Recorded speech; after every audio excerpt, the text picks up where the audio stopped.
merry readers, come cozy in. Let the story time begin with Robin and the Marys.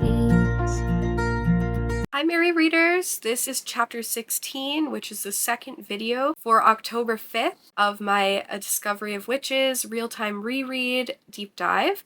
And so if you haven't already watched the video for chapter 15, please go ahead and check that out. If you are just tuning in for the first time, please note that these videos will be full of spoilers going on from this point to the end for chapter 16, and there will be nods at things that have happened in the chapters before, so feel free to save this video, go back and read if you haven't already, and then come back and join us for discussion in the comments. I will dive right into chapter 16 now. So this one picks up right after all of the excitement that happened in chapter 15.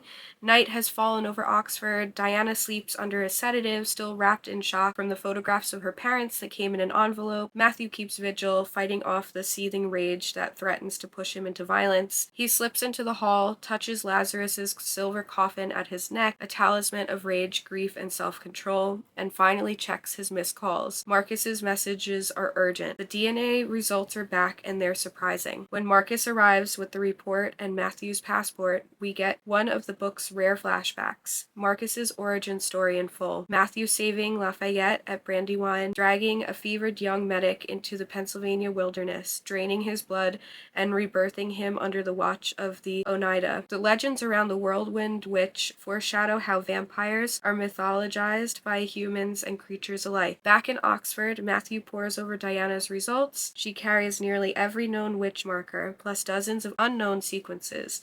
Her power is completely undisciplined. Her self-reliance and secrecy combined with her DNA make her a magnet for danger.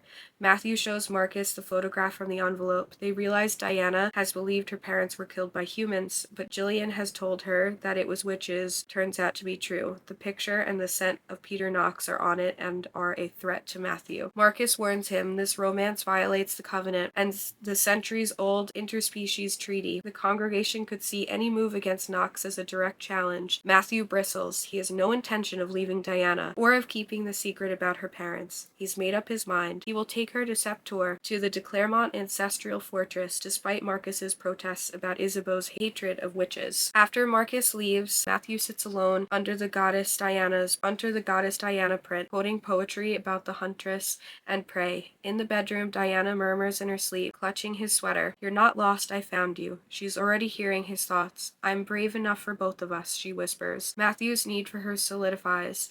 If this is what it means to be bewitched, he's a lost man. So the setting for this chapter is the night at Oxford, sedative quiet for Diana, and predatory pacing for Matthew. The new college rooms of Diana's flat, flashbacks to 1777 to 1781 with Brandywine battlefield, improvised hospitals, and Oneida wilderness, Matthew as a warrior and Marcus as his reborn son, and then Sept-Tours foreshadowing, fortress as sanctuary but also family landmine for Matthew. Character spotlights in this, it's Matthew, Diana, Marcus, Peter Knox and Jillian are mentioned, and Isabeau foreshadowing. Magic and myth, DNA as destiny. We have the legend of the witch in the wind, which is an Oneida legend. Mental tether, Diana clutching at his sweater while whispering back his unspoken thoughts. Symbols and motives in this, we have Lazarus's silver coffin again as an anchoring point for Matthew. We have the ampulla from Bethany, now clasped by Diana in her sleeve. Passport, which shows that Matthew is ready to flee with Diana, and the goddess Diana print, the hunter and hunted collapsing into one figure. Themes and threads in this, we have family and lineage, de Clermont secrets, Marcus's rebirth story, witches killing witches, violation of the covenant, romance and secrecy as political tinder.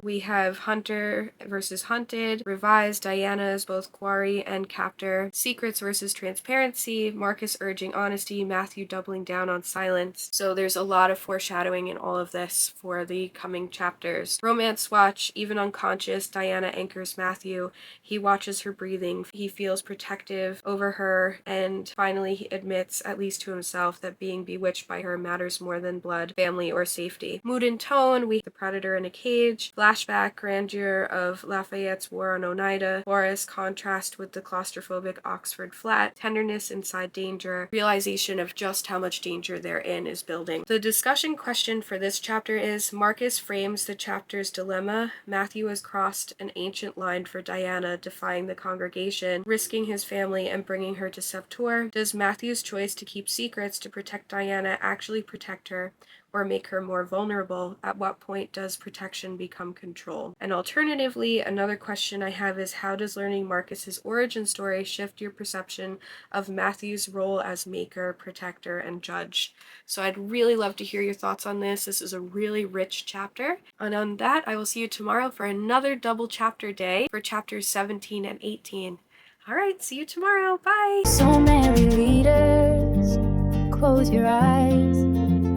Let the stories lift and rise. Till next time, when lights will gleam with Robin